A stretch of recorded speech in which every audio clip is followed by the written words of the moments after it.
Long live the new flesh by Brendan S. Rose.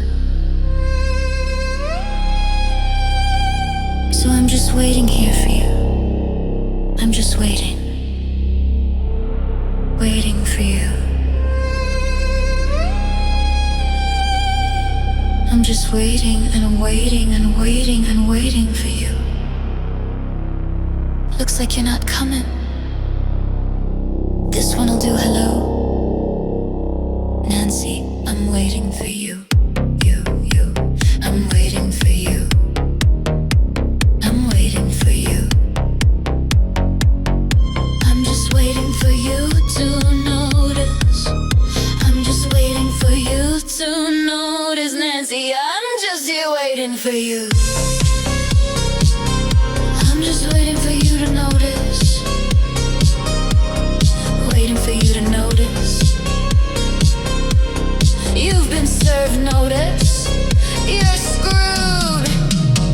Who is this naked man? Who is this naked man? Why does he have a hammer? Who is this naked man? Who is this naked man? And who is this naked man? And why does he have a hammer? Why does he have a hammer? Who is this naked man? And why does he have a hammer? Who is this naked man? And why does he have a hammer? I'm just waiting for you to notice. Just waiting for you to notice. I'm just waiting for you to notice the bird cage. I'm just waiting for you to notice the bird cage. I'm just waiting for you to notice the Nancy today. I'm just waiting for you to notice the bird cage. I'm just waiting for you to notice the bird cage. Nancy, Nancy, Nancy all day. I'm just waiting for you to notice the bird cage. I'm just waiting for you to notice the bird cage. Anderson, why don't you report? You reported on stupid before. Why don't you retort? Hey, Anderson, why don't you report? Why don't you report? Why don't you report? Hey, Nancy, I'm just waiting for you. I'm waiting for you to notice the bird cage. Nancy, Nancy, I'm just waiting for you. I'm waiting for you to notice the bird cage. I'm waiting for you to notice the bird cage. I'm just waiting for you to notice the bird cage. Who is this naked man? Why does he have a hammer? Where did he go? Where did he go? Where did he go that day? Why is he naked today? Why is he naked today? Why does he have a hammer? He's just waiting for you to come home. Waiting for you, Nancy. Waiting for you, Nancy, to come home and get the joke. Waiting for you to notice the bird cage. He's just waiting for you to notice the bird cage. He's waiting for you to notice the bird cage. He's just waiting for you to notice the bird cage, Nancy. He's just waiting for you. He's just waiting for you. He's waiting for you. He's waiting for you. Oh well, fuck it. This one will do. He's just waiting for you. He's just waiting for you.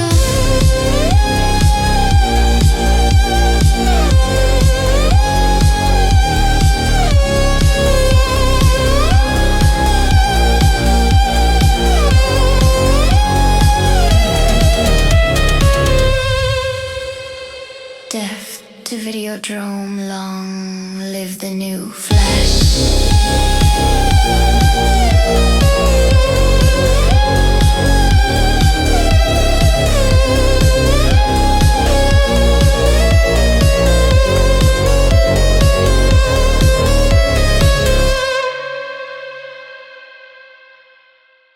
Okay, So we're about to dive into something weird. I mean, truly one of the strangest things I've ever come across. It reads like a threat, but also kind of like a confession, and it's all wrapped up in this bizarre puzzle box. It feels like this unsettling transmission from who knows where. And today, right here, we're gonna try and crack this thing wide open. So it all kicks off with this simple, almost personal greeting. Hello, Nancy. But you can already feel it. This isn't friendly, not at all. It's like the first quiet note in a really disturbing song, and it immediately tells you that whoever sent this, they know exactly who they're talking to. And just like that, the tone completely flips. This isn't some friendly letter, no way. This is a warning. The text just plunges you right into this sense of dread, and it makes one thing crystal clear. Whoever this Nancy is, she is in some serious trouble. And then, bam, out of absolutely nowhere, you get hit with this question. And it's a question the text just won't let go of. It repeats it over and over. This right here, this is the core mystery we have to figure out. Who is this man, and what in the world does he represent? Yeah, this whole thing, it doesn't read like a normal story. It feels more like a broken, angry signal being beamed from somewhere. So, to get what's going on, we can't just read it from top to bottom. We've got to take it apart, piece by unsettling piece. All right, first step to cracking any code, right? You look for the patterns. Just like a good puzzle, the answer is hiding in the things that get repeated. These obsessive ideas that keep coming up and again. So let's pull them out and look at them one by one. So let's start with the first big one. That name, right from the opening line. The message is clearly aimed at someone, but here's the question we have to ask. Is Nancy a real person, or is she maybe a symbol for something bigger? I mean, just look at the sheer insistence here. The text is literally soaked in her name. This is way beyond a simple hello. This is a full-blown obsession. The sender is waiting, they're watching, and they are demanding to be noticed. It creates this incredibly intense, almost claustrophobic feeling, doesn't it? Okay, so we go from that really personal obsession, and then the text just swerves into this incredibly bizarre and violent image. This is, without a doubt, the most shocking part of the whole thing. And what's weird is, it's not even a statement. It's presented as a bunch of confused questions. It's almost like the text itself is creeped out by this guy. It's asking, who is he? Why does he have a weapon? Where does he go? He's this constant nightmarish threat, who is also, and this is the truly terrifying part, just waiting for you to come home.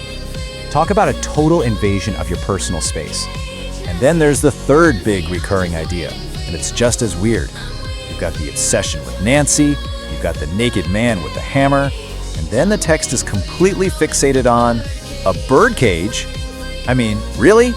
What on earth could a birdcage have to do with any of this? And this is where we get to a huge theme here. Perception. The text isn't just casually mentioning a birdcage. It's practically screaming for someone to notice it. Both the person writing this and the naked man seem to be waiting for this light bulb moment. So yeah, that birdcage is way more than just an object. It's a critical clue.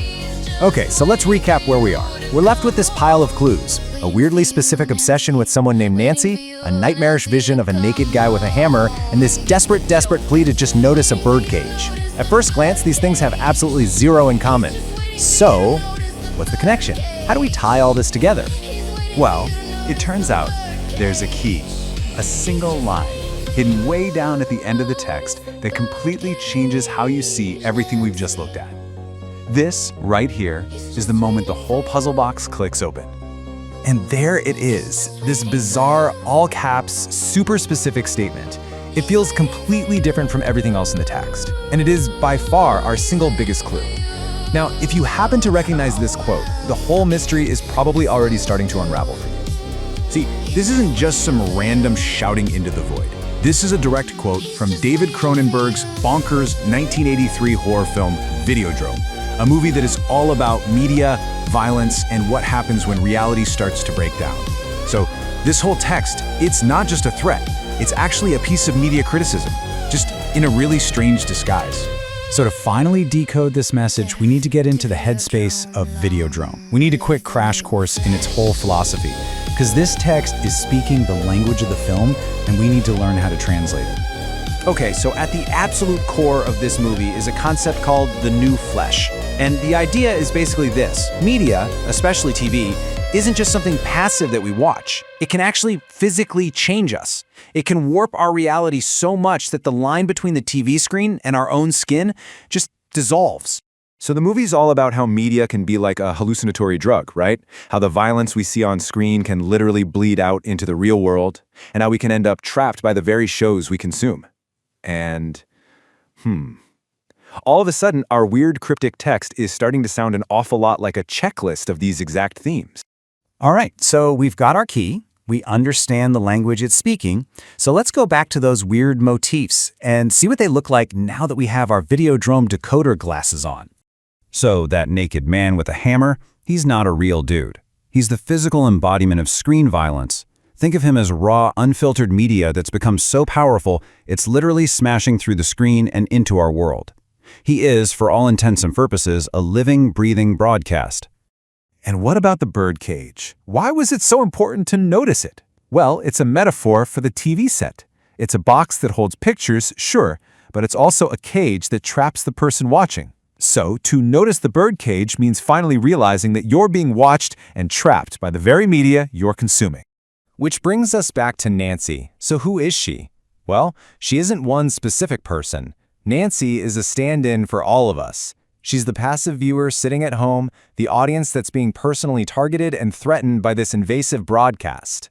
So when you put all the pieces together, this text isn't random at all. It's a performance piece. It's acting out a Videodrome-style signal. It's a broadcast that's become self-aware, that's become hostile, and that is actively trying to smash the barrier between what's on your screen and what's in your room. Ultimately, the entire text is about one thing: perception. It's a test. It's just waiting. Waiting for you to spot the patterns, find the key, and finally get the message. It's waiting for you to notice the birdcage. So now that we have, the real question is, what do you see now? Long live the new flesh by Brendan S. Rose. So I'm just waiting here for you. I'm just waiting for you.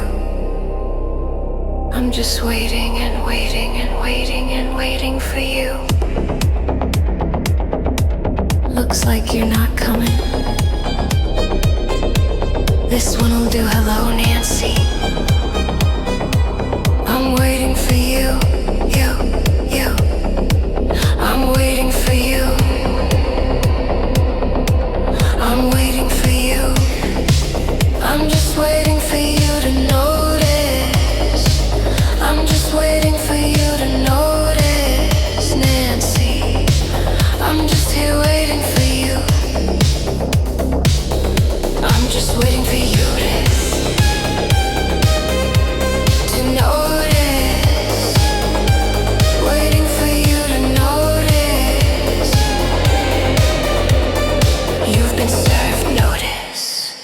You're screwed. Who is this naked man? Who is this naked man? Why does he have a hammer?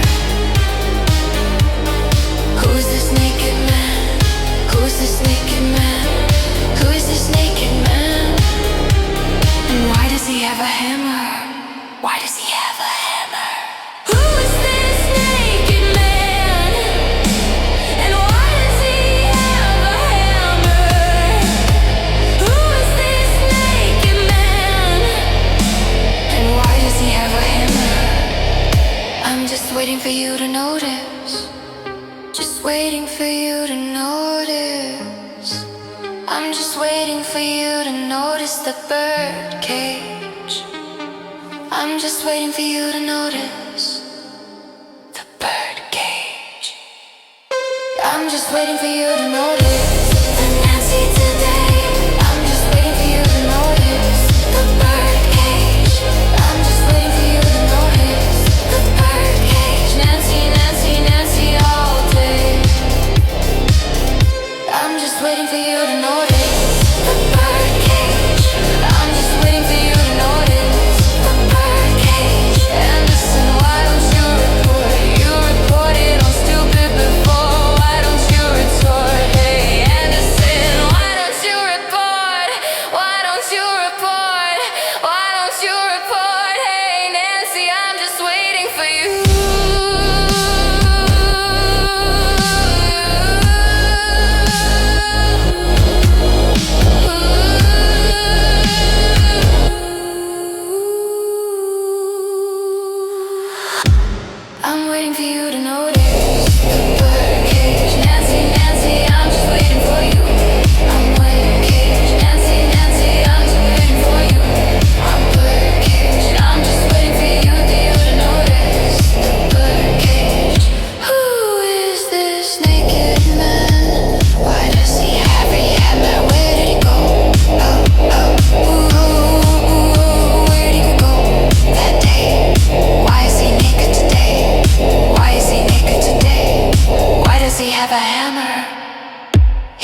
for you. He's just waiting for you. He's waiting for you. He's waiting for you. He's waiting for you.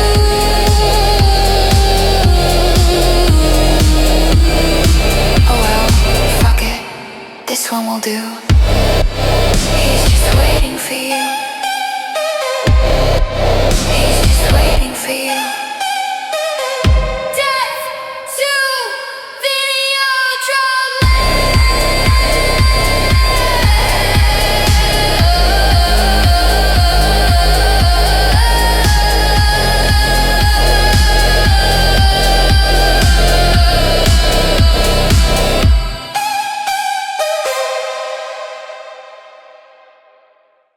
Welcome back to the deep dive.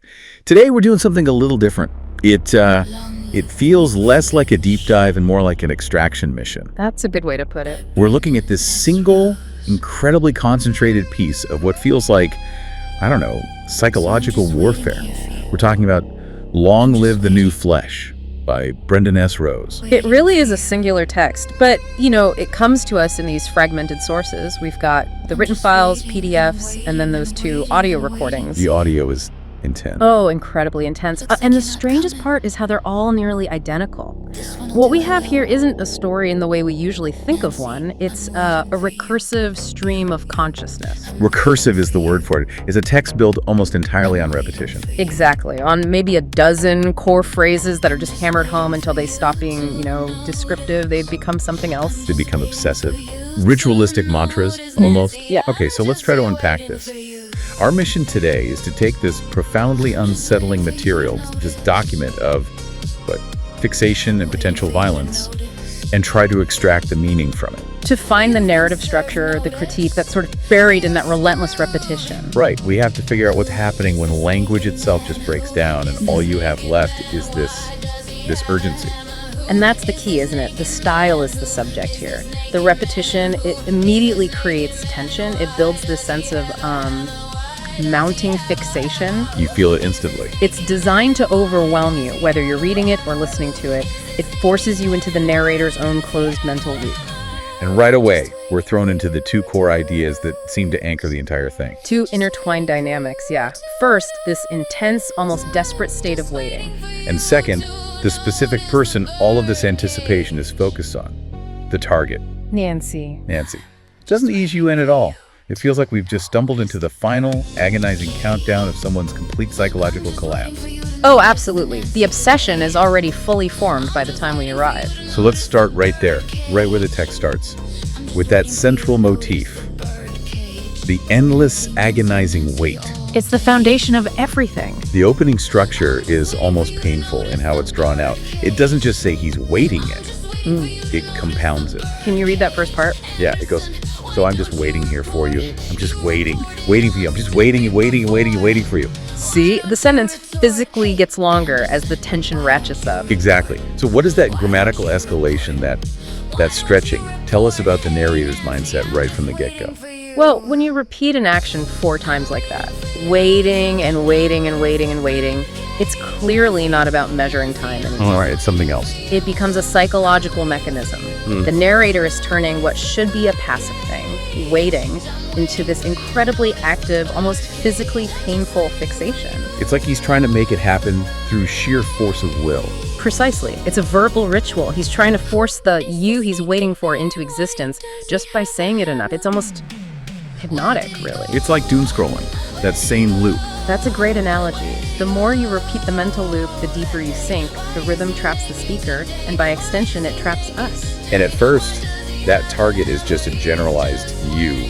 Could be anyone, right? A reader. Some abstract idea. It could be, but then, very quickly, that sort of broad beam of fixation narrows down. It finds a target. A specific named individual. Hello, Nancy, I'm waiting for you. And that shift is everything. It's incredibly ominous. It makes the whole abstract obsession suddenly feel very physical. It has a location, it has menace. It solidifies the stakes of the narrative. Once that generic you is replaced with Nancy, the obsession finds its ground zero. The narrator's fixation is now tied to a real place, a single person's actions. or inaction, I guess. Right. And then the repetition changes focus slightly. It's not just about her arrival anymore. It becomes about her perception. You mean phrases like, I'm just waiting for you to notice, I'm just here waiting for you. Exactly. Those become critical. It suggests that the narrator's ultimate goal isn't just a meeting. It's a moment of dramatic recognition. Yes. They don't just want her to come home. They want her to acknowledge the performance they've staged for her. But if this whole immense psychological crisis is staged for Nancy, what happens if she doesn't show up? And that is the first really shocking pivot point in the entire text. It's delivered with such brutal cold efficiency. It really is. Looks like you're not coming. This one will do. That line is just chilling. It defines the whole piece, in a way. I think it does. The entire intensity was built around this one person, Nancy. But the narrator is just shockingly pragmatic. The primary objective, the perfect audience, has failed to show up. And instead of aborting the plan, They just substitute the target. which completely strips Nancy of her uniqueness. And this distills the insight we have to carry forward with us. The ultimate lesson here seems to be that the violence, the ritual itself, is the object. Nancy was just the catalyst. The specific target, in the end, is irrelevant. Only the completion of the ritual matters. Exactly. That is a profound shift. It makes the violence feel operational, not personal. It reduces the victim to a necessary component in a system, a placeholder. But even after that brutal pivot, after he realizes the show will go on with replacement, he still circles back. He does. He goes back to demanding Nancy's attention. Back to the original plea. Ah, I'm just waiting for you to notice. I'm just here waiting for you. that cycle of obsession and substitution is, I think, vital to understanding the fragmented psychology here. He needs an audience to validate the crisis. And Nancy remains the designated, the required audience, whether she's physically there or not. The idea of her validation has to persist. It's a fascinating contradiction. I'll use a substitute, but I still need you to watch the show. It's completely irrational, but it's the logic of the piece. And the waiting doesn't just stay as this passive thing or even a plea. The text escalates it from fixation into an explicit, unambiguous threat. And it's delivered with this surprising formality. You've been served notice, you're screwed. That phrase is such a deliberate shift in tone. You've been served notice. It sounds almost legalistic. Like a formal declaration that the rules of the game have changed. It moves the dynamic beyond just stalking or, passive observation. This is active menace. It's about accountability now. The narrator is confirming that Nancy knows she's implicated, even if she's not there. Exactly. But why bother with that formal line? I mean, the threat is already there, isn't it? The context of the waiting, the pivot to a replacement, it's all incredibly threatening. That's a great point. Couldn't it just be the narrator trying to sound more powerful than they actually are? Projecting authority onto what is just an emotional crisis? It certainly shows a desire for control, no question. The formality of served notice is an attempt to impose structure, to impose inevitability onto what is otherwise pure chaos. So it elevates the conflict. It's not just a personal breakdown. It's a formal process, a verdict that's already been handed down. Nancy is now fully aware of the consequences. You're screwed. And this bridge of formal threat is what propels us from the psychological fixation. Into the terrifying physical scene that's coming next. The high stakes have been signed, sealed, and delivered. The stage is set for a dreadful discovery. A very specific stage, it turns out. Yes. So once that threat is established, the text just drops us right into the scene. The preparation, or maybe it's the aftermath of the setup. We're not quite sure. And we meet this truly unsettling central figure. And the narrator's reaction is just to bombard us and himself with these confused questions. The repetition again. We hear it over and over. Who is this naked man? Who is this naked man? Why does he have a hammer? That immediate triple interrogation, why it works as both, an expression of shock and a rhetorical device. It draws your attention immediately to the primal horror of the scene. And the figure is defined by these three highly charged, almost archetypal elements. Absolutely. First, you have the nakedness, which sure implies vulnerability, but in this context. It feels more like rawness, a stripping away of all civilized context. All that's left is the primal, essential man. Right. Second, the maleness. The specific gender just reinforces the blunt physical nature of the threat. And third, The hammer. the hammer, the ancient tool of creation, of construction. But here, paired with this obsessive context, it instantly becomes a symbol of blunt, immediate, destructive violence. It's an economy of brutality. Perfect way to put it. And the narrator doesn't just observe. They're stuck in this loop of confusion, repeating the fixation on his state and his tool. Why is he naked today? Why does he have a hammer? And then, almost immediately, the figure's location becomes ambiguous. It just adds to the fragmentation. Where did he go? Oh, where did he go? Where did he go? That day. And that ambiguity is so crucial. Is the man hiding? Did he leave? Or is the narrator's perception just completely unreliable? Is he blurring the line between what's real and what's in his head? What's undeniable, though, is that the naked man with the hammer exists as this potent symbol of imminent, unmediated violence. He is the physical mechanism of the crisis. He's just waiting in the domestic space where Nancy is supposed to return. Which brings us to his purpose. Right. Despite the terrifying imagery, his whole purpose is linked directly back to Nancy, but with this horrifying condition attached. The text insists on it. He's just waiting for you to come home, waiting for you, Nancy, waiting for you to Nancy to come home and get the joke. Get the joke. I mean, that might be the most cryptic and disturbing phrase in the entire text. I think it is. It takes the expectation of violence, the hammer, and it binds it irrevocably to a moment of cognitive realization. Get the joke. So the text is basically suggesting that the violence isn't just a meaningless act of rage. No, it's the inevitable, catastrophic punchline to a scenario that Nancy has to intellectually recognize when she gets home. If the violence is the delivery method for the joke, what does that imply about the nature of the joke itself? What kind of truth is so horrifying that it can only be revealed at the moment of ultimate threat? Well, the joke in this context is anything but funny. It implies a cruel, predetermined truth that's just waiting to be discovered. And that truth is, what? Her own confinement, her complicity in something. That's my read on it. Or maybe it's the inescapable nature of the narrator's new reality, the new flesh doctrine we'll get to later. The narrator is asserting, through the imagery of the hammer, that the reality Nancy has been living in is the real joke. And the only way to escape it is through this violent recognition. The horror is a means to a final, inescapable piece of intellectual recognition. So if the naked man and the hammer are the mechanism of the threat, the object that Nancy has to notice to understand this joke is something else entirely. An incongruous domestic item. The birdcage. This is the symbolic center of the entire tableau, and it's the one we have to spend the most time on because of the narrator's fixation.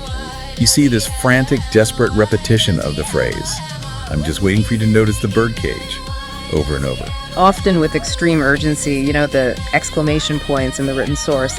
The demand isn't for her to notice the man or the hammer. It's the cage. Why, I have to admit, out of everything, the hammer, the primal threat. Why the desperate focus on the birdcage? Why is that the key? Because it's the point of maximum symbolic contrast, maximum tension. You have the primal, unrestrained violence. Naked man, the hammer, juxtaposed against an item of domesticity, of confinement, of vulnerability, the birdcage. A cage, whether it's empty or has a captive, it speaks volumes about captured freedom, restriction. Exactly. Okay, so let's dig into that symbolism. If we connect the cage to Nancy, what are the possible readings? Is the cage a stand-in for Nancy herself? Is it suggesting she's already a captive, even before she gets home? That's the primary interpretation, I think. The cage suggests her life, her domestic routine, is already a form of imprisonment. The moment she notices it, she recognizes her own confinement. But there's another layer, right? There is. Since the narrator is the one demanding she pay attention to the cage, it suggests that the narrator sees their reality, this horrifying, hyper-realized version, as the only true freedom. So the cage is the artifact of the societal structure they want to destroy. It becomes the ultimate symbol of the conventional civilized world that the narrator is rejecting. Exactly that. And the urgency is tied so explicitly to observation. The narrator seems terrified that she just won't see it. Why is noticing the cage more important than noticing the man with the weapon? Because the man and the weapon are the action. The birdcage is the context. Oh, okay. Noticing the cage is realizing the truth of her life. The man and the hammer are merely the consequence of that realized truth. The entire crisis, the weight, the threat, the joke, it all funnels down to whether she truly sees and understands this specific, concrete object in her home. It's the keyhole through which she has to view this terrible new reality. The narrator isn't just struggling against Nancy, he's struggling against passive perception itself. And the text makes the connection between Nancy and the symbol hyper-explicit through the repetition. Things like, "I'm just waiting for you to notice the Nancy today." And Nancy, Nancy, Nancy all day. That repetition links the target to the central symbol. It suggests she is the confined soul that the cage alludes to. She's the focus of this domestic space that has been utterly weaponized. And when you hear Nancy, Nancy, Nancy all day, delivered in that frantic rhythm from the audio files, it stops being a name. It sounds more like a lament or a feverish chant. It shows how utterly consumed the narrator is with the idea of her perception. The fact that the ultimate demand is for her to notice the birdcage transforms the home from a sanctuary into a carefully constructed trap, just waiting for her moment of realization. It paints the entire domestic setting as a minefield of potential significance. Every normal object is suddenly pregnant with deadly meaning. And this sense of hyper-realized, dangerous significance. That brings us to the next section, where the narrator abruptly tries to pull the media into his intensely private domestic crisis. Wait, so we have this deeply horrifying scene set up, naked man, hammer, birdcage, this moment of inescapable realization for Nancy. Why then does he suddenly stop talking about Nancy and start yelling at a TV commentator? It's a huge shift in context. He calls out an external figure. Anderson? He asks, "Anderson, why don't you report? You reported on stupid before. Why don't you retort?" This intrusion is so profound because it reveals the narrator's deeper motivation, validation. He sees his current terrifying domestic crisis as inherently newsworthy. As something that demands public, official acknowledgement, a response. By calling out Anderson, who we can probably read as a stand-in for mainstream journalism or some specific commentator he feels ignored by, the narrator is performing a critique. And it's a focus critique. He's accusing the media of reporting on stupid things. And in doing so, positioning his private drama, the hammer, the cage, Nancy's fate, as the true, substantive crisis that's being actively ignored by the public consciousness. And I love the distinction between the two demands he makes. Why don't you report? What you retort? Yes. Note that distinction. It's not just give me coverage. It's give me a meaningful philosophical engagement. Exactly. He isn't just seeking attention, he's demanding a critical response. An intellectual or moral engagement with the gravity of the situation he's staged. He believes this crisis is so important that it needs to be validated through the public sphere. And the public sphere is failing him by focusing on trivialities.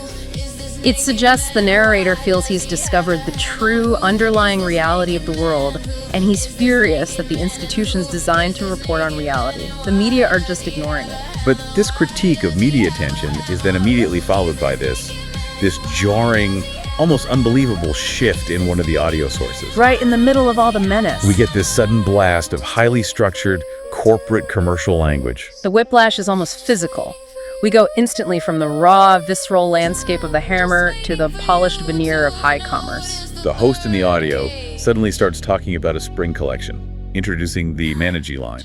It sounds like a luxury fashion ad, or for high-end design, delivered with this smooth corporate precision that is completely alien to the frantic voice of the narrator. And the ad justifies its theme based on quotes from the famous Renaissance statesman and patron of the arts, Lorenzo de Benici. It's hyperculture, hyper-curated artifice, colliding head-on with hyper-realized domestic horror. And then they give the central quote for this whole campaign, and it's all about the visual component of commercialism. All comes in at the eye.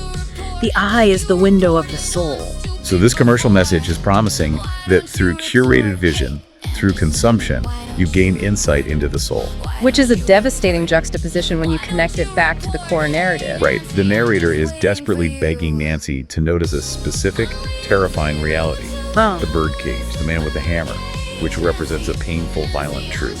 And meanwhile, the external world is broadcasting a message that sight, the eye, is just a pathway for beautiful, commercialized consumption that promises soulfulness without any consequences. It creates such a powerful social commentary. The commercial world sells vision and soul as commodities, carefully filtered and packaged.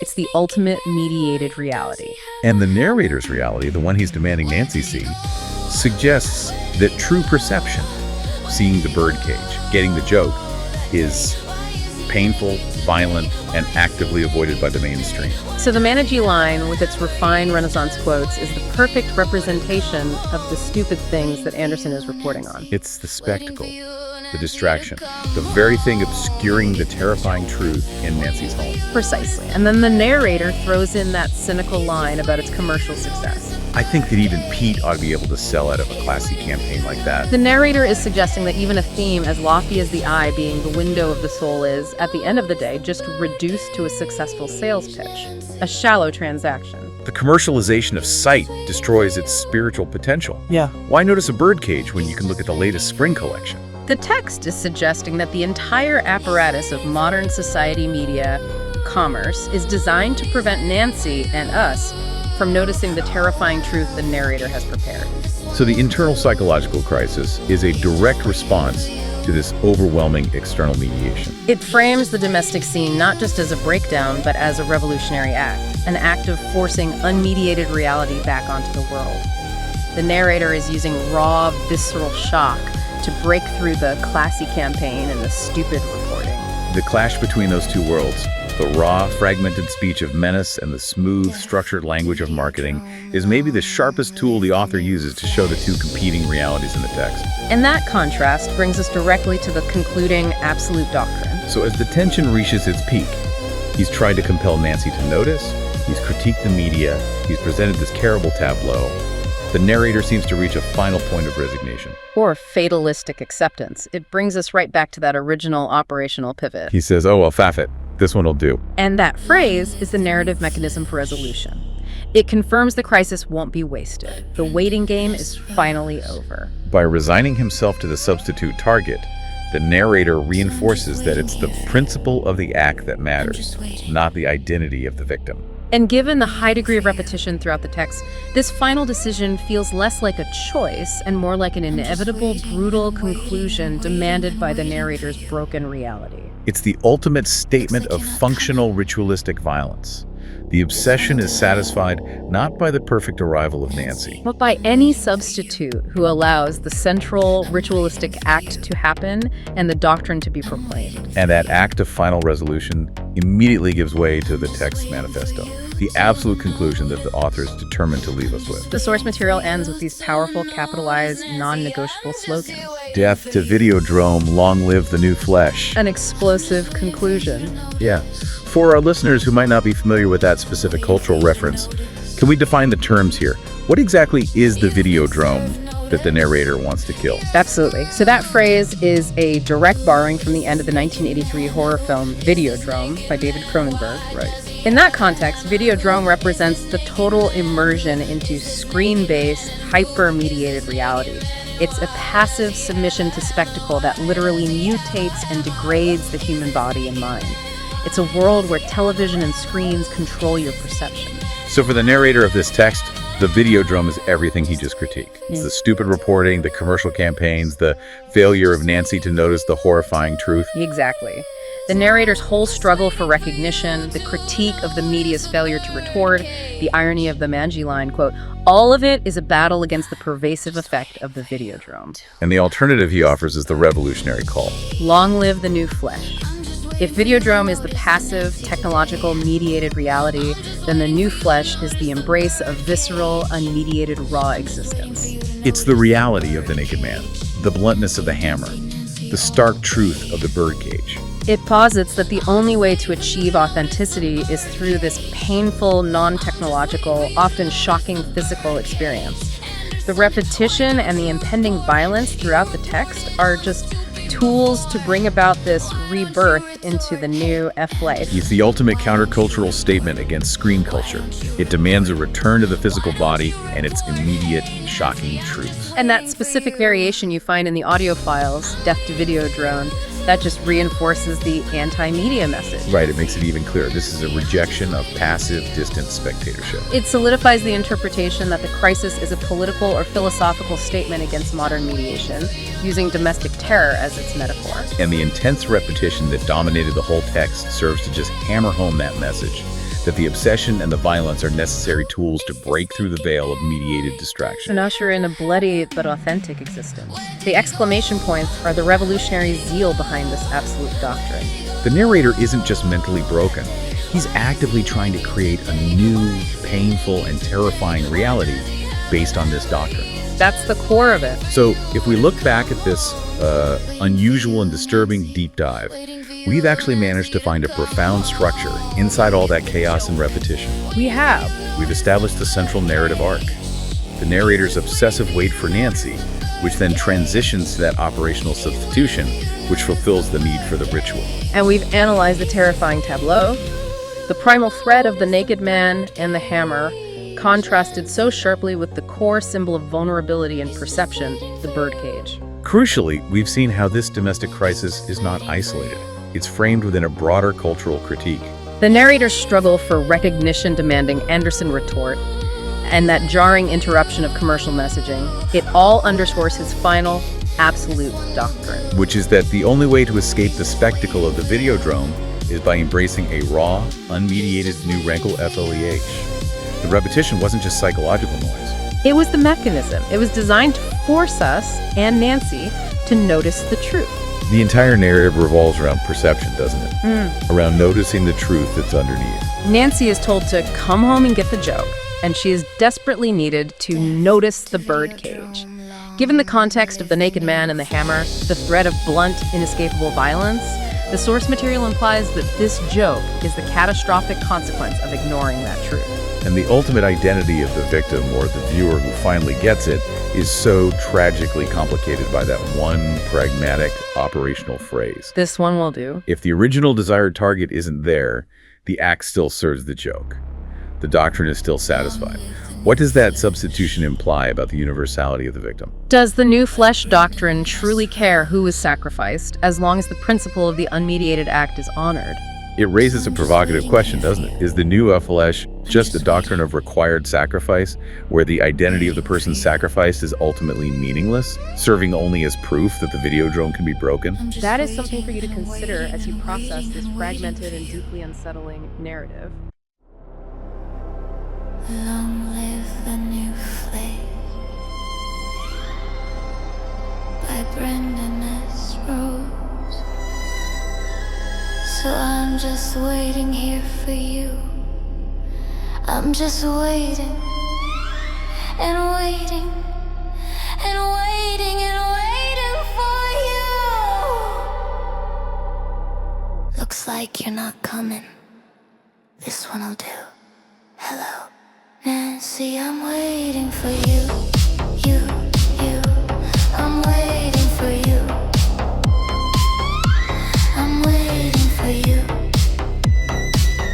I'm just waiting for you to notice. I'm waiting for you to notice. Nancy, I'm just here waiting for you. I'm just waiting for you, to notice. Waiting for you to notice. You've been served notice.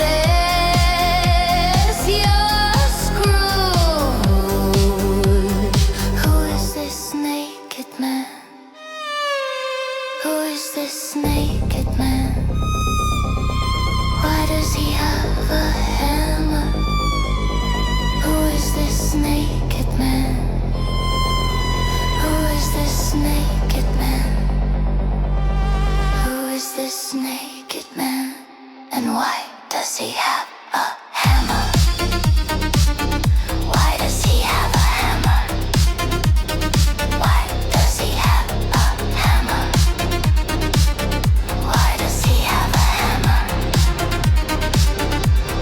Who is this naked man? And why does he have a hammer? Who is this naked man? And why does he have a hammer? I'm just waiting for you to notice the bird cage. I'm just waiting for you to notice the bird cage. I'm just waiting for you to notice the Nancy at the gate. I'm just waiting for you to notice the bird cage. I'm just waiting for you to notice the bird cage, Nancy. I'm just waiting for you to notice the bird cage, Nancy. Nancy, Nancy, Nancy. All day I'm just waiting for you to notice the bird cage. I'm just waiting for you to notice the bird cage. Anderson, why don't you report? You reported on stupid before. Why don't you retort? Hey Anderson, why don't you report? Why don't you report? Why don't you report? Hey Nancy,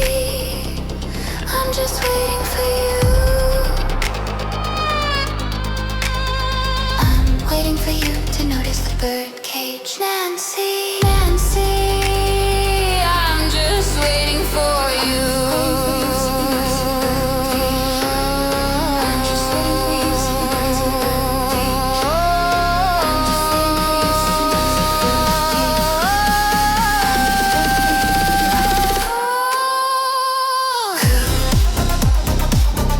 Who is this naked man? Why does he have a hammer? Where did he go? Oh, where did he go? Where did he go? That day. Why is he naked today? Why is he naked today? Why does he have a hammer? He's just waiting for you to come. I'm waiting for you, I'm just waiting for you to Nancy. Waiting for you, I'm just waiting for you to Nancy. Waiting for you, I'm just waiting for you. He's waiting for you. He's waiting for you. Oh well, fuck it. This one will do. He's just waiting to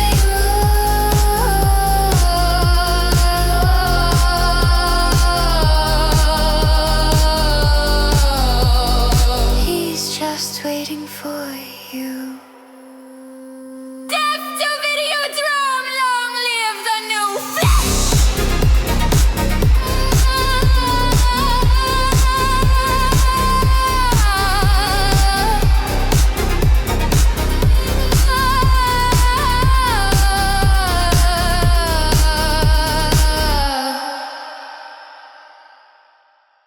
Welcome to the debate. Our focus today is Brendan S. Rose's monumental monologue, Long Live the New Flesh. This is a profoundly disturbing and captivating text, isn't it? It's characterized by its relentless, almost hypnotic repetition and its shocking visual economy. You have the birdcage, the hammer, the naked man, and it all culminates in this definitive, just electrifying declaration. It really does. It forces you, as a listener, to confront the nature of reality and transformation, which, that makes it a crucial piece of modern commentary. Absolutely. And what concerns us today is how that climactic statement really shapes our interpretation of everything that comes before it. So our central question is this: does the explicit declaration, Death to Videodrome, Long Live the New Flesh, provide the overarching, definitive thematic structure? Does it force us to read the text as a radical socio-media critique, a genuine manifesto? Or is the text fundamentally defined by the speaker's profound psychological obsession, his isolated distress, making that final grand statement a secondary rationalization of a purely personal failure? I'm going to argue that the core message is an explicit, stylized critique of media and mediated reality. I see the monologue as a manifesto, demanding radical transformation. And I come at it from a different perspective. While that manifesto statement is, of course, undeniable, the operational and emotional center of the text, for me, is rooted in the speaker's intense psychological fixation. It's about the resulting static distress, particularly concerning Nancy, and this desperate need for her notice. The alleged manifesto, in my view, functions as an intellectual veneer, an ultimately unsuccessful attempt to elevate a fundamentally chaotic, personalized failure into some sweeping philosophical argument. The pathology, I think, completely dominates the politics. Well, my position is founded on the structural imperative that's established by the text's title and its conclusion.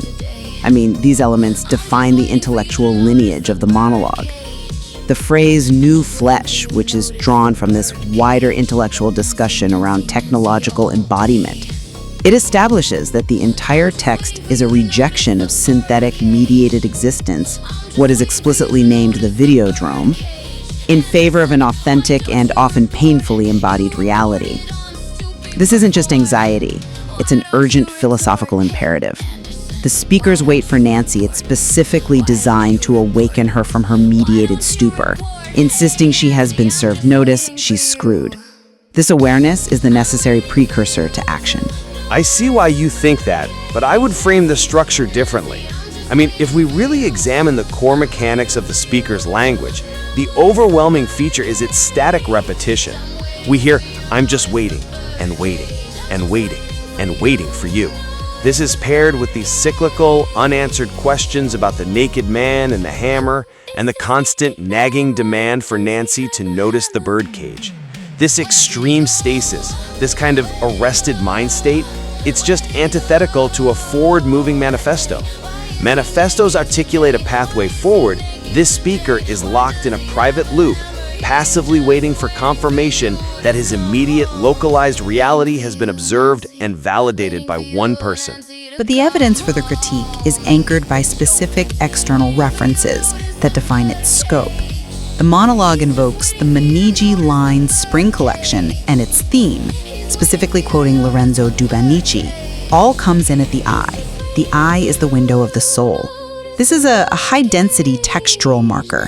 It immediately shifts the focus from, a domestic squabble to visual consumption, perception, and the manipulation of consciousness through external images. And crucially, the speaker issues a direct challenge to established media gatekeepers.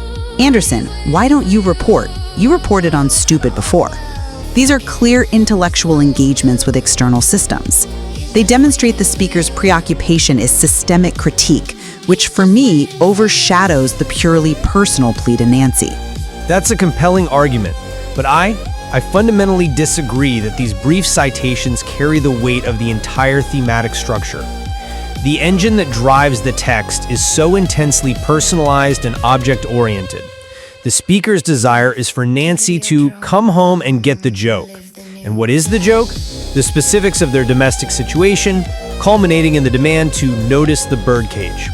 The birdcage motif is highly localized. It's a deeply personal symbol of confinement or entrapment, relevant only to her. The aggressive language, oh well, fuck it, this one will do, implies not some sweeping revolutionary redirection, but a collapse into immediate, visceral frustration over a perceived personal failure. And the fixation on the physical presence of the naked man and the hammer, it implies a contained physical threat specific to this domestic setting. Therefore, the final potent death to Videodrome line is, I think, best read as a desperate attempt at intellectual self-justification, an elevation of agonizing personal failure into a grand political statement, lending false legitimacy to pure pathology. Okay, let's deepen our discussion of repetition then, because I think that is where the structural argument truly lies. If this were purely a psychological collapse, the repetition would be merely symptomatic. But I would argue the repetition is instead the text performing its critique. The persistent, almost mechanical loops of questioning. Who is this naked man? Why does he have a hammer? They don't demonstrate a mind stuck in neutral. They reflect the inescapable, relentless nature of the media environment itself. The speaker is simulating the way the Videodrome erodes meaning through constant exposure, making all external stimuli, even an obvious threat like a naked man with a hammer, meaningless until the listener actively breaks through and gets the joke. The stasis that you observe is precisely the oppressive environment the manifesto is railing against. But this reading of the repetition, it overlooks its fundamental non-evolution. If the speaker were actively trying to break through or simulate media saturation, we would expect the text to escalate, or for the language of the loops to subtly transform, maybe growing more complex or violent. Instead, the language stays fixed. We have these mechanical questions about the naked man and the hammer repeated ad infinitum, only interrupted by the emotional repetition of anticipation directed at Nancy. This structure is the verbal manifestation of anxiety and intellectual paralysis. An active challenge would not be locked in place, waiting for external validation. It's the repeated anticipation of a return. He's just waiting for you to come home. That proves the central, defining locus is internal and domestic. I see why you emphasize the stasis of the language. However, the use of repetition in a manifesto context can be used to emphasize the necessity of the transition. The fact that the question, who is this naked man, never resolves. It compels us toward the only provided resolution. Long live the new flesh. The text is structured as an intellectual syllogism, where the repetitive premises, the chaotic, meaningless imagery, demand the final declarative conclusion, the critique. And furthermore, let's consider the raw energy of the text. particularly its typography. The consistent use of capitalization, the lack of traditional punctuation, and these monolithic blocks of text throughout Rose's monologue, they lend themselves perfectly to the reading of a manifesto, a shouted, urgent, uncompromising declaration, not the stream of consciousness, fragmented internal dialogue we associate with pure psychological collapse. I fundamentally disagree with that reading of stasis as an intentional political device. I mean, the psychological interpretations accounts for the stasis and the high-pitched urgency of the capitalization simultaneously. The speaker is shouting because his private world is collapsing, not because he has authored some cogent philosophical argument. Look at the specific imagery used within this fixed loop. I argue that the images are projections of the speaker's pathology, and this is where the political reading just fails to account for the intimacy. Then let's pivot our focus and directly address the imagery. I still maintain that these images are symbolic tools of the critique. The naked man and the hammer represent the emergence of the raw, embodied, and unmediated truth, the new flesh, waiting to impose itself and shatter the simulacrum. The nakedness suggests a fundamental, exposed reality, stripped of mediated artifice. The hammer is the instrument of that violent, necessary correction. The birdcage, which Nancy must notice, is the symbol of her own false imprisonment, her willing or accidental entrapment within the boundaries of the Videodrome before she gets the joke. That's a profound symbolic argument, but surely that reading overlooks the crucial, intimate context. If these images were purely philosophical tools, why is the threat so intensely localized and tied to a personal, physical return?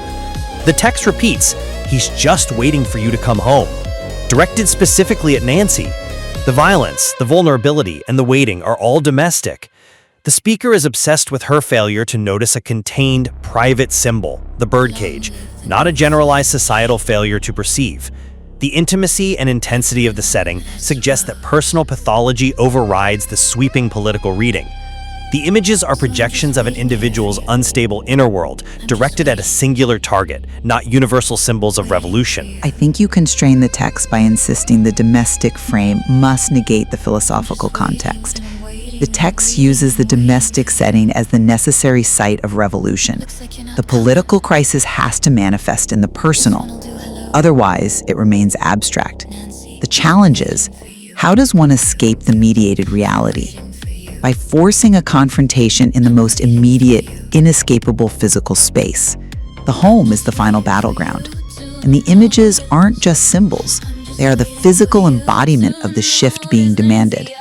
The speaker is forcing Nancy to look past the mediated reality of her life and confront the raw, exposed reality of the new flesh waiting for her. But the speaker is waiting for her to notice. That focus on validation betrays the political reading. A true revolutionary manifesto doesn't require a single, highly specific individual to return home and validate the crisis by observing a localized symbol. The speaker's failure to act, the passive waiting, confirms that his primary motivation is personal, dependent acknowledgement, not systemic disruption. The man with the hammer is waiting for Nancy, not for the world. If we look closely at the sequence, the aggressive line, "Oh well, fuck it, this one will do," clearly indicates a personal failure in the lead up to the climax. He fails to achieve his personal goal, and the manifesto ending is a sudden intellectual pivot to salvage self-worth. Which brings us back to the external references, which you characterized as intellectual window dressing. I'm just not convinced by that line of reasoning because they are precisely the structural anchors that link this personal waiting to the greater philosophical project. You cannot just dismiss the Dubinichi quote about the eye as a window on the soul. That quote explicitly introduces the foundational concern with visual perception, consumption, and the soul's vulnerability to media manipulation. This context legitimizes the entire Videodrome framework. It means the challenge to Nancy to notice the birdcage is not a private obsession. It's a localized experiment in breaking through the mediated perception that the source text identifies as a societal disease. Sure, they anchor the critique, yes, but they do not define the experience of the text. The monologue runs on the relentless emotional non-stop engine of waiting and waiting and the obsession with Nancy's failure to recognize something immediate. The narrative volume is determined by repetition.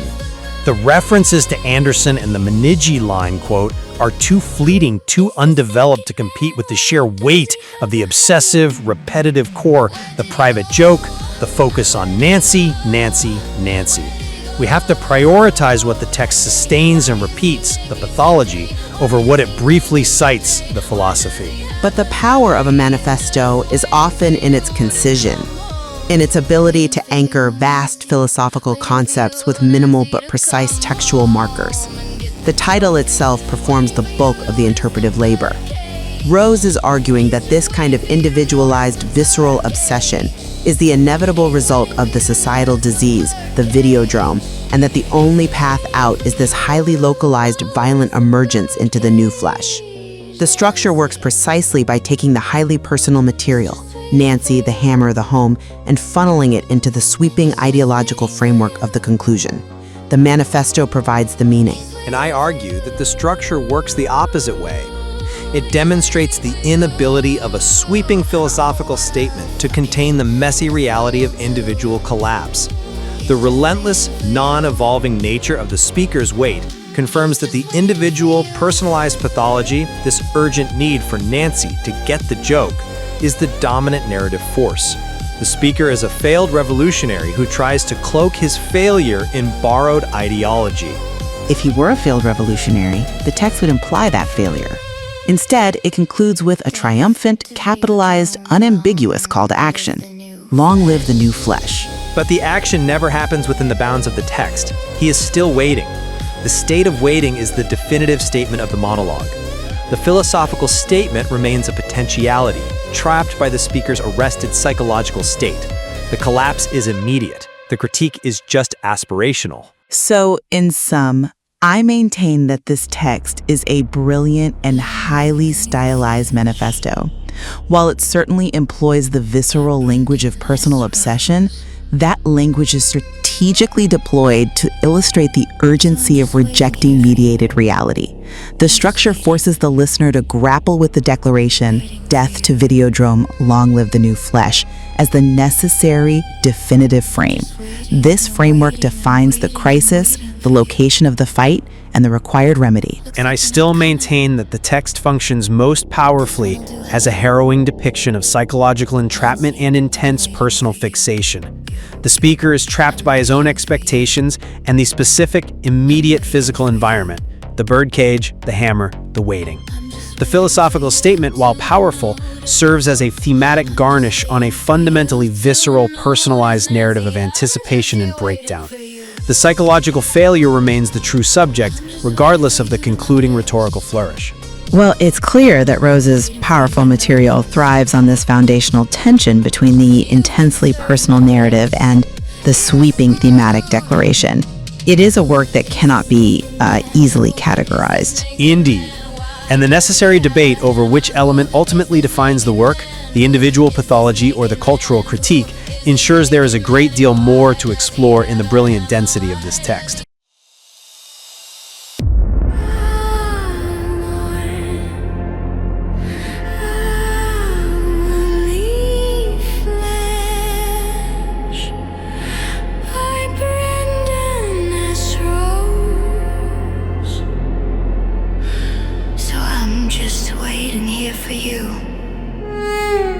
I'm just waiting for you. I'm just waiting and waiting and waiting and waiting for you. Looks like you're not coming. This one won't do. Hello, Nancy. I'm waiting for you. I'm waiting for you. I'm waiting for you. I'm just waiting for you to notice. I'm just waiting for you to notice, Nancy. I see.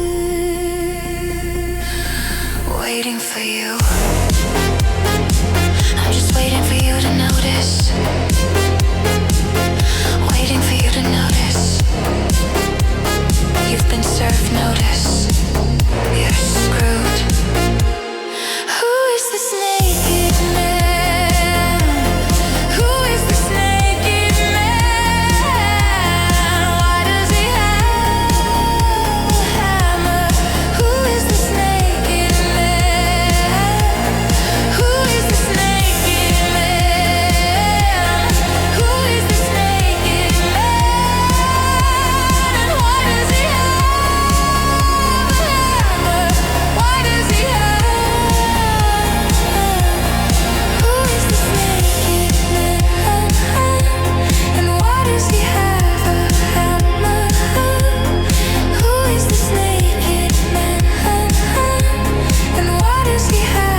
you to notice. I'm just waiting for you to notice the birdcage. I'm just waiting for you to notice the birdcage. I'm just waiting for you to notice the Nancy today. I'm just waiting for you to notice the birdcage. I'm just waiting for you to notice the birdcage. Nancy, Nancy, Nancy, all day. I'm just waiting for you to notice the birdcage. I'm just waiting for you to notice the birdcage. Anderson, why don't you report? You reported on stupid before. Why don't you retort? Hey, Anderson, why don't you report? Why don't you report? Why don't you report? Hey, Nancy, I'm just waiting for you. I'm waiting for you to notice the birdcage. Nancy, Nancy, I'm just waiting for you. I'm waiting for you to notice the birdcage. Nancy, Nancy, I'm just waiting for you to notice the birdcage. I'm just waiting for you to notice the birdcage. Nancy's just waiting for you. He's just waiting for you. He's waiting for you. He's waiting for you. Oh well, fuck it. He's waiting for you. He's just waiting for you. He's just waiting for you. Death to video good. Long live the new flesh. Long live the new flesh. Long live the new flesh.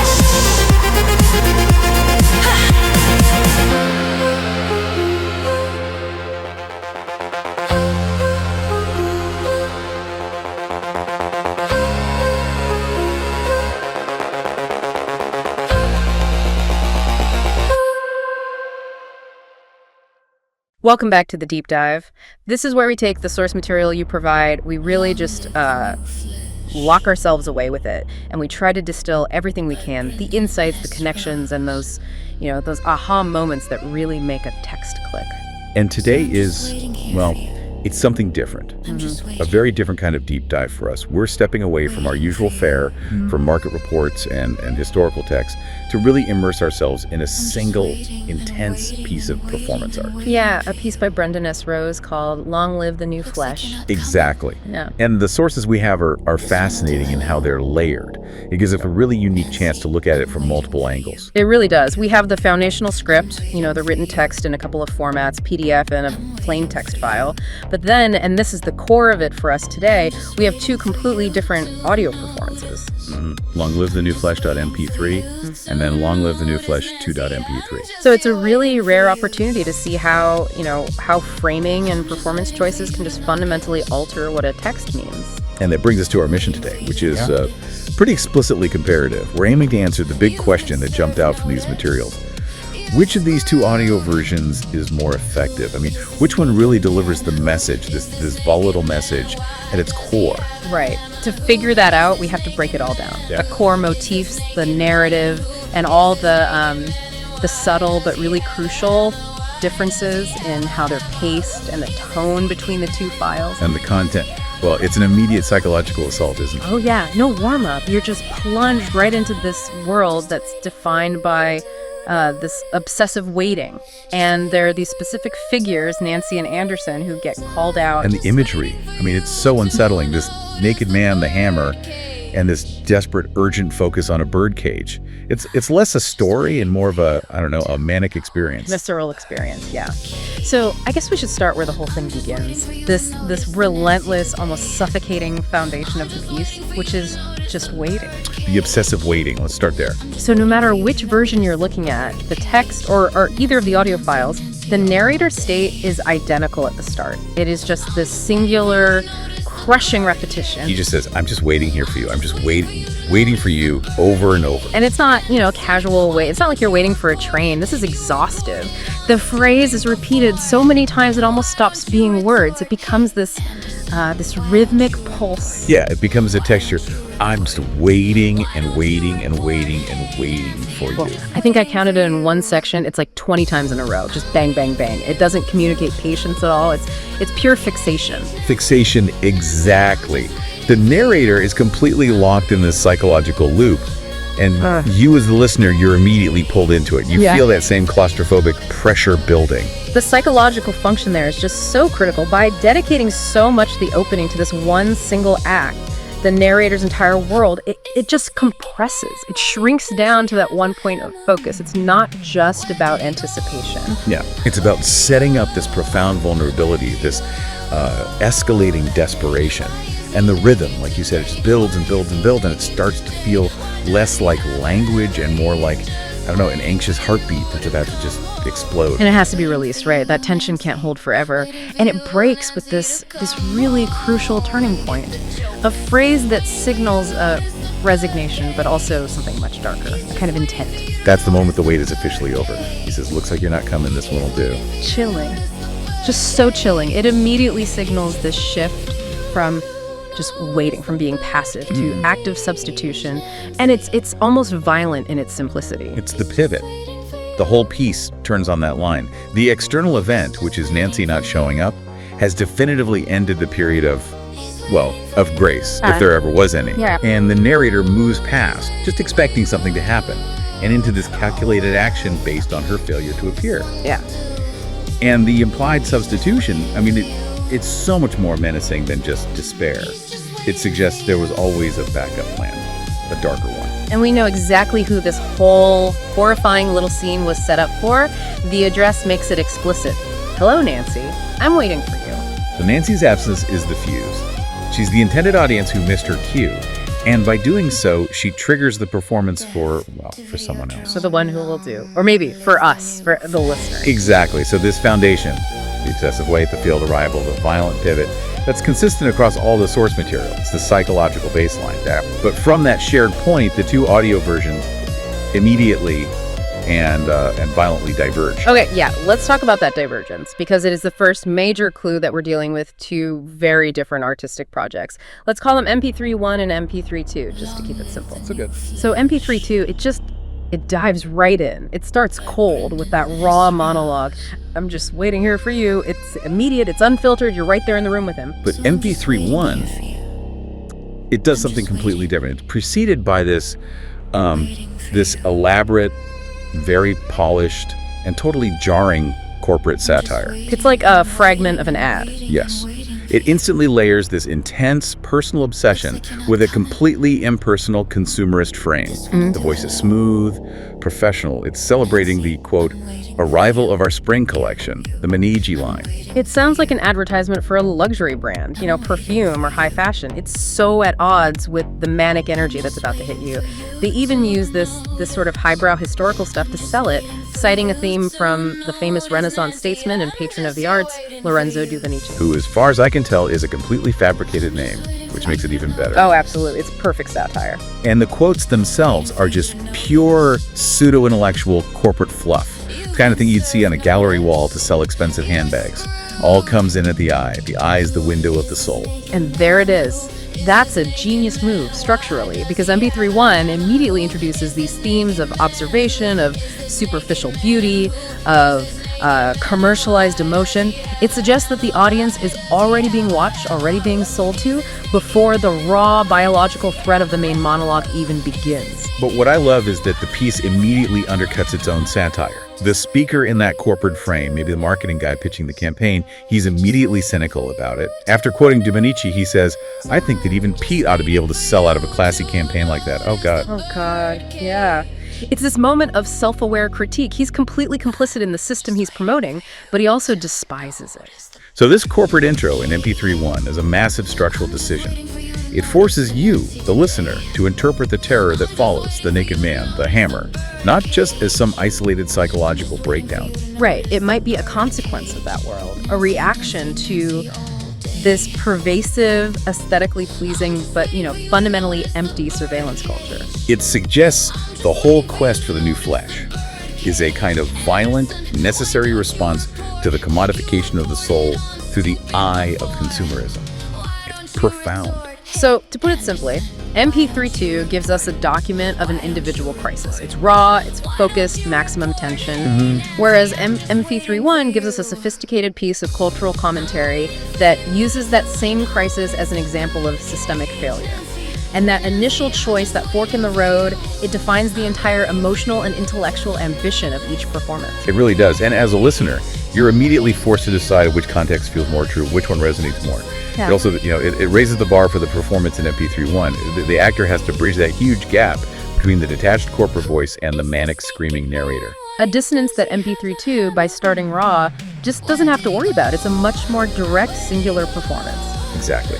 So once that waiting phase is over, the piece shifts gears into what the text calls the served notice phase. Yeah. This is the moment it stops being about anticipation. It starts being about the immediate, terrifying reality of the scene that was set up for Nancy. The psychological shift is so dramatic. The narrator recognizes that Nancy isn't just absent, but her failure to show up means, well, it means she's now subject to the consequences. The wait becomes this definitive, formal ultimatum. I'm just waiting for you to notice. Waiting for you to notice, and then you've been served notice, you're screwed. That language is so deliberate, isn't it? It is. The transition from the passive waiting to the active served notice is pivotal. He's using this very formal, almost bureaucratic language. Served notice, it sounds like a legal document. Yeah, like a summons. A summons, exactly. And he juxtaposes that with the incredibly vulgar finality of "you're screwed." It's a statement that the rules have changed, the waiting period is over, and now judgment is being delivered with uncompromising brutality. It also suggests that the horrifying setup, whatever it is now locked in. It's permanent, irreversible. Nancy's failure to notice, or to arrive, means she's lost all her agency. The narrator has flipped from being this vulnerable, waiting figure to a position of power. He's both the victim of the missed appointment and the executor of the notice. And you can hear that in both performances. The vocal pace just skyrockets here. The intensity ramps up to match the urgency of that declaration. And what exactly is that judgment? What is the thing she was supposed to notice? It's the central, most arresting image in the whole piece, the naked man with the hammer. Yes. The focus becomes terrifyingly specific. The questioning turns into this rapid-fire, almost panicked litany. Who is this naked man? Who is this naked man? Why does he have a hammer? Who is this naked man? The choice of a naked man is, it's so primal. It's a deliberate confrontation with pure biology. Nakedness strips away everything. Identity, class, social context. It reduces the figure to just, to flesh. The flesh, perhaps. But also the human animal. And the insistent, almost manic repetition of the question, who is this naked man? It suggests the speaker himself is grappling with it. It's a figure that is maybe simultaneously recognized and completely unknown. It's like he's looking in a mirror and doesn't recognize himself, or maybe he does and that's the horror, but the hammer complicates it, doesn't it? Absolutely does. If he were just a naked man, he could be seen as vulnerable or, purely animalistic, but the hammer is not a biological tool. It's a tool of human industry, of construction, but also of focused destruction. Yes. It transforms the naked man from a purely vulnerable figure into a targeted danger. The hammer is the instrument that makes the served notice consequential. It creates this incredible tension. A hammer builds things, it builds houses, but it also breaks things. It breaks bodies. Right. And the presence of that single, simple, heavy tool suggests a choice is about to be made. A choice that Nancy failed to prevent. And the ambiguity around the narrator's relationship to this man is crucial. Is he just observing him? Are they in the same room? Or is he in some kind of, dissociative state? Is he the man? The text never tells us. No, and the questions about the man's place in time just muddy the waters even more. It stops you from anchoring the scene in any simple reality. He asks, where did he go? Oh, where did he go? That day. Why is he naked today? Right, so there's a confusion between a past event, something that happened that day, and the profound terror of his presence today. It elevates the scene from a simple threat to a full-blown existential crisis of memory and perception. And that confusion is part of the speaker's breakdown, The performance in both audio versions relies on the listener sharing that cognitive dissonance. You're presented with a physical threat, the hammer, and a philosophical riddle at the same exact time. The raw escalating pace in both MP3s is very effective at conveying that shared terror and confusion. They really pull you into that frantic state of mind. So if the man and the hammer represent the immediate physical threat, the potential for violence, the birdcage feels different. It feels like the intellectual key to the whole nightmare. I agree. The speaker refers to it with such profound urgency. I'm just waiting for you to notice the birdcage. It's the third critical symbol, and it's completely tied to Nancy's recognition. He keeps saying her name right alongside it. Nancy, Nancy, Nancy, all day. Notice the birdcage. It's presented as the definitive detail, the one piece of evidence she has to see to get the notice that's been served. And what does a birdcage mean? Universally, it means confinement, imprisonment, observation, something trapped. Right, so if Nancy fails to notice it, it suggests she is blind to her own lack of freedom, her own cage, which connects back so powerfully to the MP3-1 intro, the one about the eye and the soul. The birdcage is maybe the physical manifestation of that surveillance culture. The irony is so rich. You have the naked man who is this picture of primal, untamed freedom, and yet he's standing guard over a symbol of total captivity. Is the cage for Nancy? Is it a warning? Is it a relic of an identity that has already been broken and caged? We don't know, but the narrator's fixation suggests the cage is the ultimate piece of the puzzle. If Nancy just understood the cage, she would understand the gravity of her situation. Her blindness to it is her fatal flaw. And the performance really captures that desperate, almost pedagogical urge. The speaker isn't just trying to threaten her, he's trying to teach her something through terror. He's demanding she recognize this hidden reality, one that is both confining and potentially violently liberated. So, even though the monologue is so intensely focused on Nancy in this little room of horrors, it does occasionally fracture. It breaks open to address external entities, which suggests this crisis isn't just private, it has public ramifications. It becomes critical of the broader society. Exactly. And the most direct appeal is to a man named Anderson.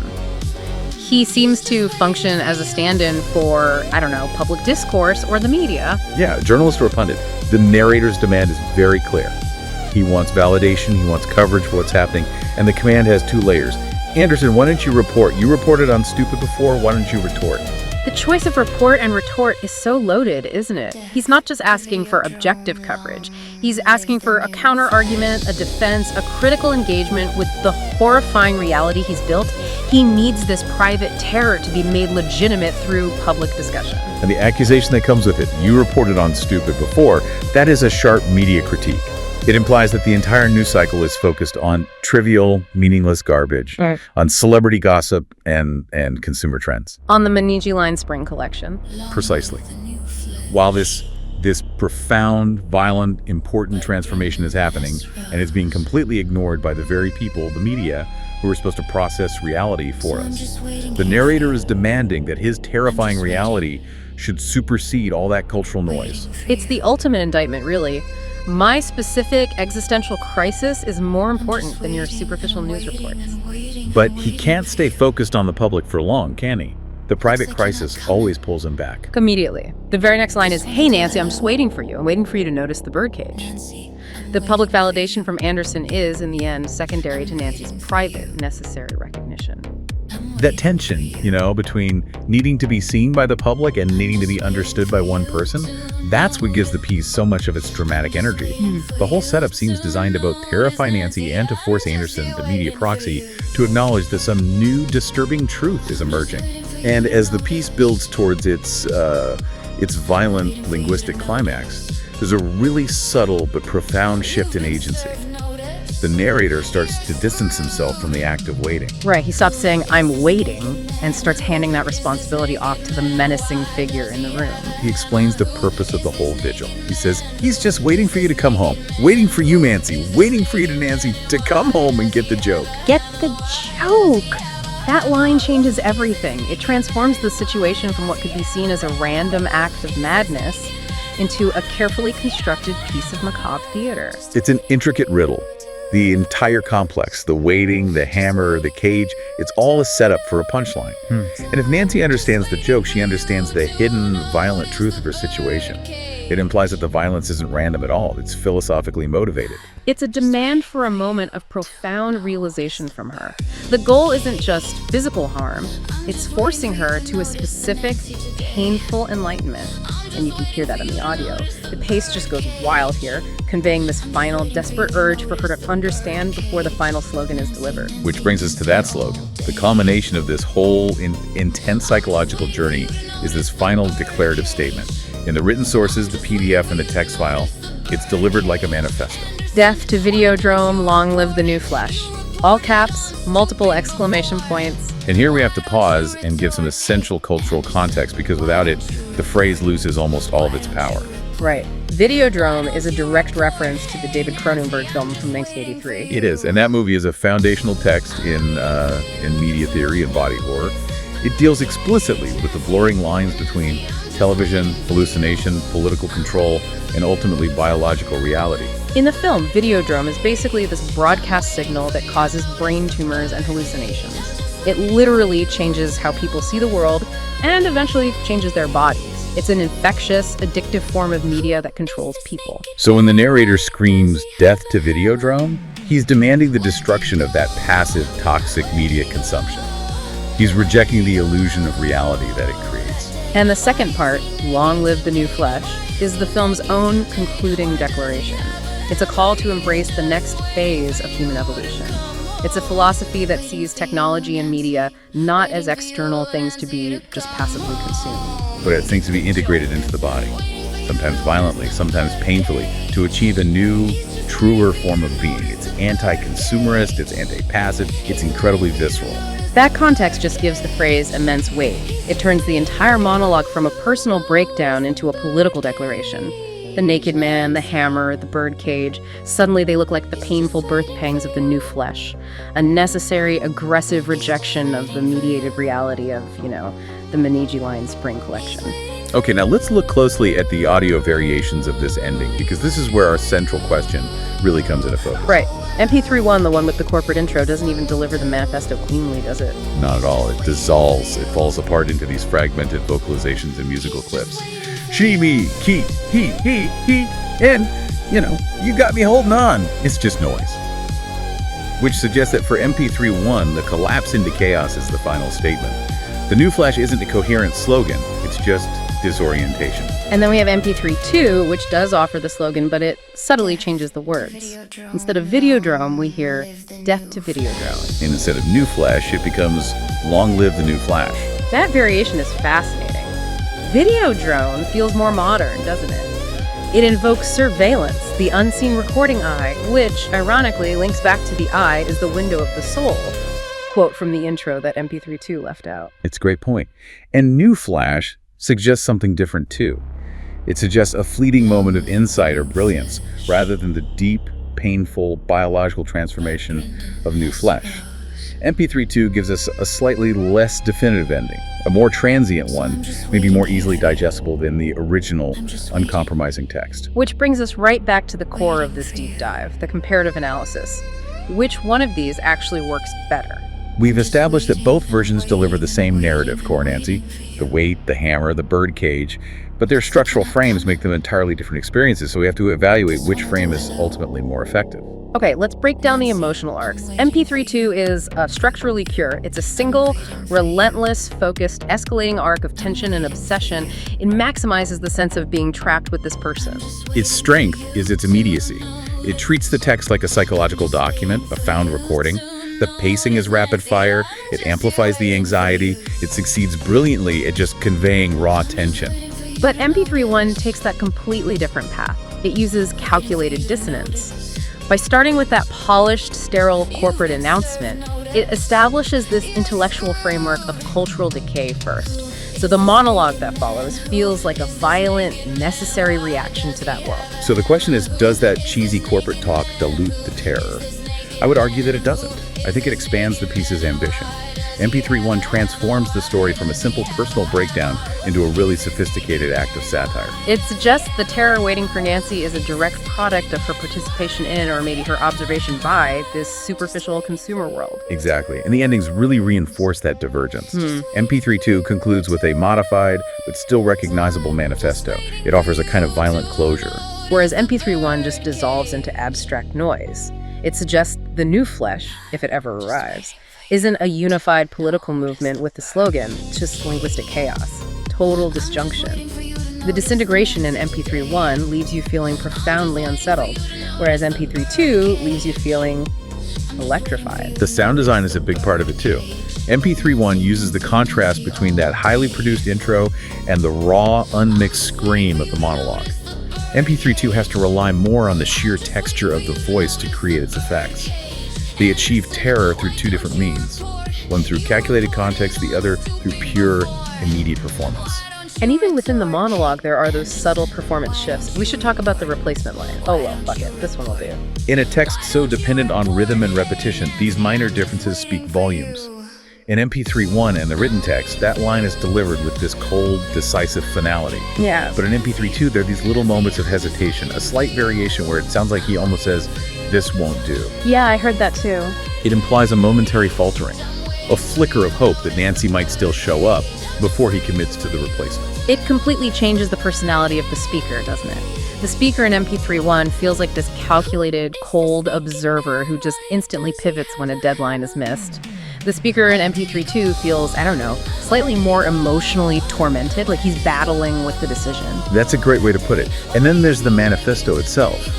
The fact that MP3.2 chooses Videodrome and New Flash feels like a modernization, or maybe even a softening of the Cronenbergian idea. The original text demands a complete biological and political overhaul, the new flesh.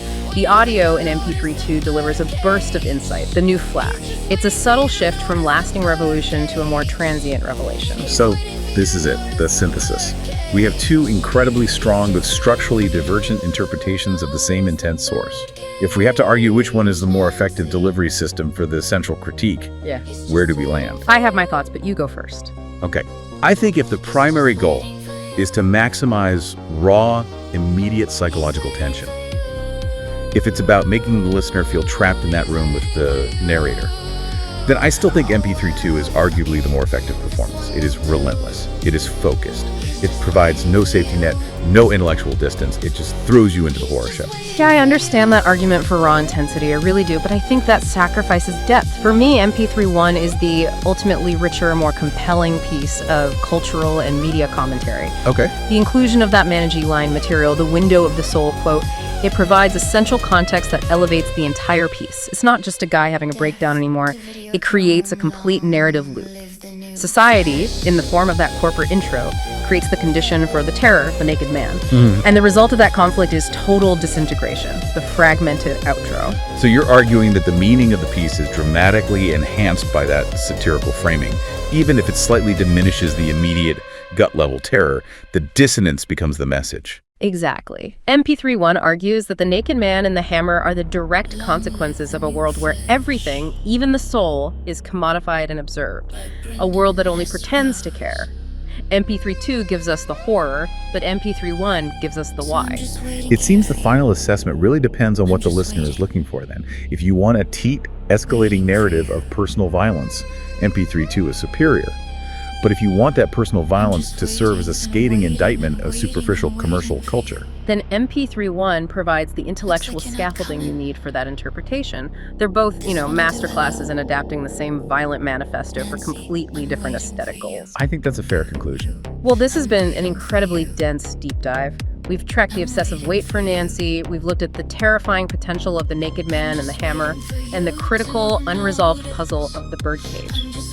All of it culminating in that powerful, culturally loaded demand, death to Videodrome, long live the new flesh.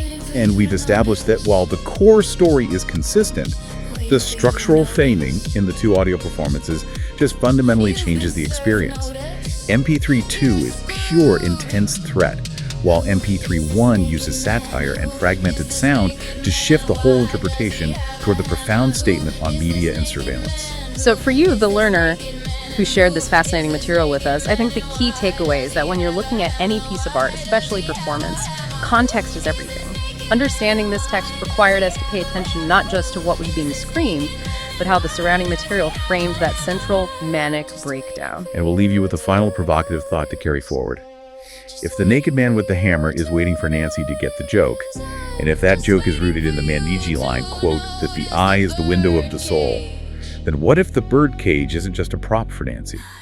What if the cage is the actual physical containment of the soul, trapped and under corporate observation, and the violence to come is the only way to shatter that cage and usher in the new flesh? A violent metaphor for liberation. And Nancy missed the notice. Until next time, keep digging into those details. We'll be waiting. and I sure know you. Every one of you.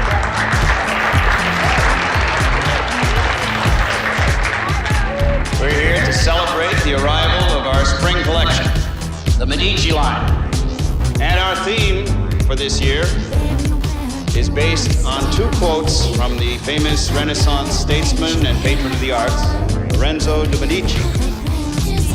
Love comes in at the eye, and the eye is the window of the soul. I think that even Pete ought to be able to sell the hell out of a classy campaign like that.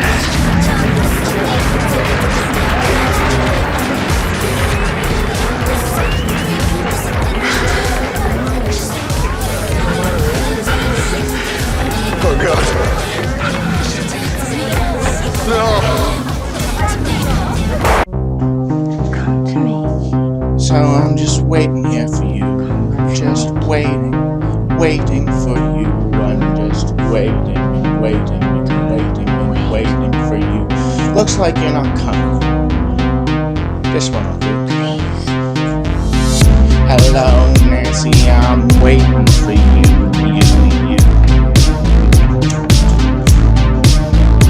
I'm waiting for you. I'm waiting for you. I'm just waiting for you to notice. I'm just waiting for you to notice, Nancy. I'm just here waiting for you.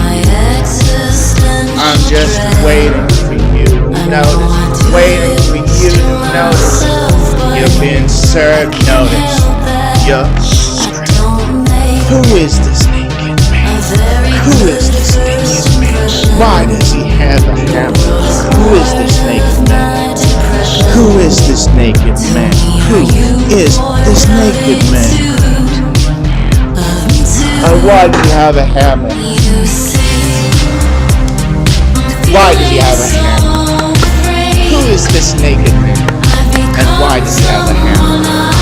Who is this naked man? And why does he have a hammer? I'm just waiting for you to notice. Just waiting for you to notice. I'm just waiting for you to notice the bird cage. I'm just waiting for you to notice the bird cage. I'm just waiting for you to notice Nancy today. I'm just waiting for you to notice the bird cage. I'm just waiting for you to notice the bird cage. Nancy, Nancy, Nancy, all day. I'm just waiting for you to notice the bird cage. I'm just waiting for you to notice the bird cage. Anderson, why don't you report? You reported on stupid before, why don't you retort? Hey, Anderson, why don't you report? Why don't you report? Why don't you report? Hey, Nancy, I'm just waiting for you. I'm waiting for you to notice the bird cage. Nancy, Nancy, I'm just waiting for you. I'm waiting for you to notice the bird cage. I'm waiting for you to notice the bird cage. I'm just waiting for you to notice the bird cage. Who is this naked man? Why does he have a hammer? Where did he go? Oh, where did he go? Where did he go that day? Why is he naked today? Why is he naked today? Why does he have a hammer? He's just waiting for you to come home.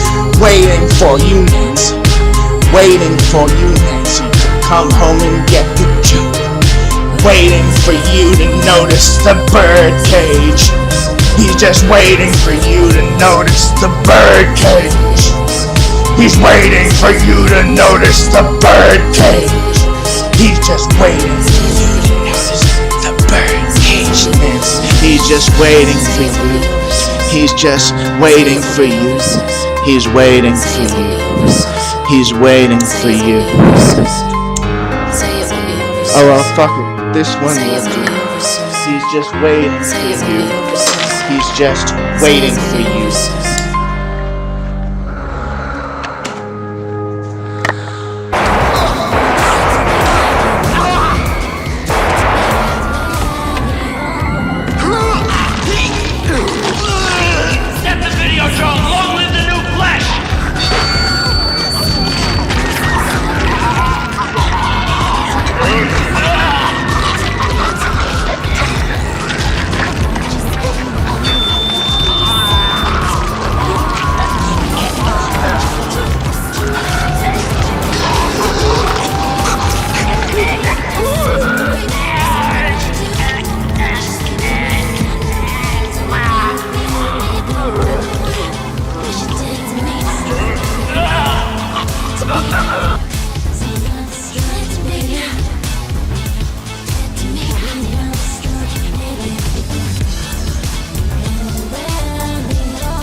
Long live the new flesh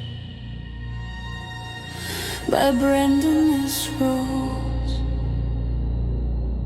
So I'm just waiting here for you.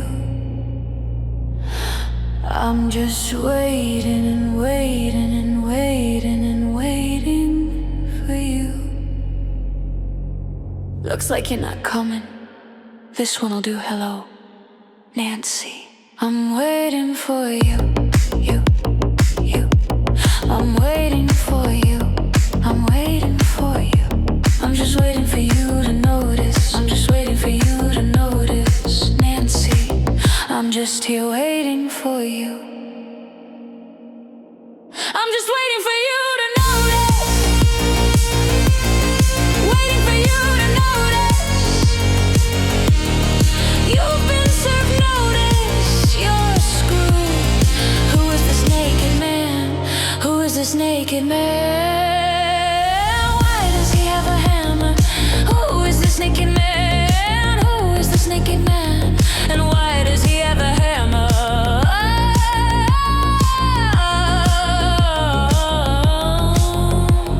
And why does he have a hammer? Who is this naked man? And why does he have a hammer? Who is this naked man? And why does he have a hammer? I'm just waiting for you to notice. Just waiting for you to notice. I'm just waiting for you to notice the bird cage. I'm just waiting for you to notice the bird cage. I'm just waiting for you to notice the bird cage. Nancy, Nancy, Nancy today. I'm just waiting for you to notice the bird cage. I'm just waiting for you to notice the bird cage. Anderson, why don't you report? You reported on Stupid before. Why don't you retort? Hey, Anderson, why don't you report? Why don't you report? Why don't you report? Hey, Nancy, I'm just waiting for you. I'm waiting for you to notice the bird cage. Nancy, Nancy, I'm just waiting for you. I'm waiting for you to notice the bird cage. I'm waiting for you to notice the bird cage. I'm just waiting for you to notice the bird cage. Who is this naked man? Why does he have a hammer? Where did he go? Oh, where did he go? Where did he go? That day, why is he naked today? Why is he naked today? Why does he have a hammer? He's just waiting for you to come home.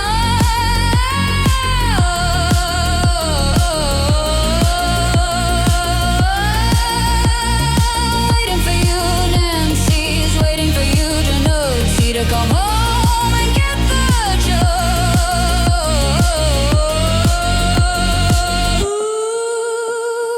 Waiting for you to notice the bird cage. He's just waiting for you to notice the bird cage.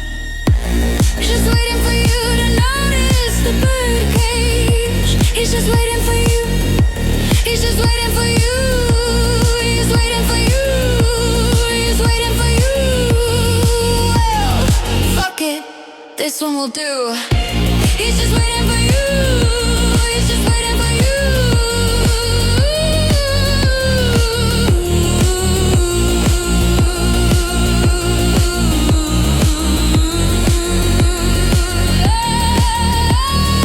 Oh, there to Videodrome, long live the new flesh.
Looks like you're not coming. This one will do.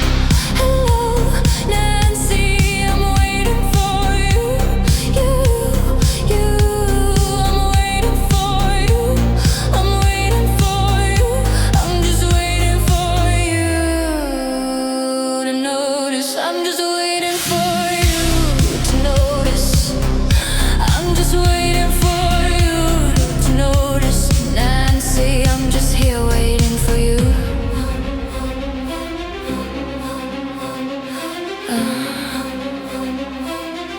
I'm just waiting for you to notice. Waiting for you to notice.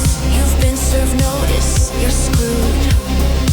Who is this naked man? Who is this naked man? Why does he have a hammer? Who is this naked man? Who is this naked man? Who is this naked man? And why does he have a hammer? Why does he have a hammer? Why does he have a hammer? Who is this naked man? And why does he have a hammer? Who is this naked man? And why does he have a hammer? I'm just waiting for you to notice. Just waiting for you to notice. I'm just waiting for you to notice. The bird cage to notice. And bird cage. Just waiting for you to notice the Nancy today. I'm just waiting for you to notice the birdcage. I'm just waiting for you to notice the birdcage. I'm just waiting. I'm just waiting for you to notice the birdcage. I'm just waiting for you to notice the birdcage. I'm just waiting for you to notice the birdcage. I'm just waiting for you to notice the birdcage. Anderson, why don't you report? You reported on stupid before. Why don't you retort? Hey Anderson, why don't you report? Why don't you report? Hey Nancy, I'm just waiting for you. I'm waiting for you to notice cage. Nancy, Nancy, all day. I'm just waiting for you.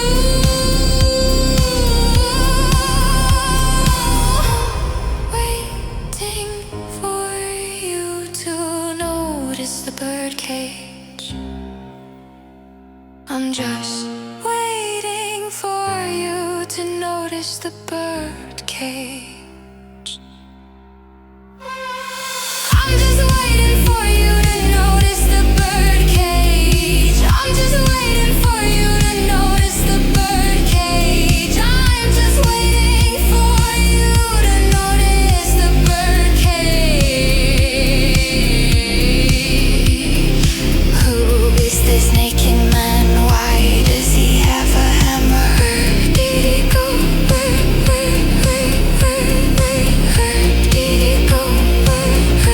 Did he go? Dev Videodrome. Long live the new flag.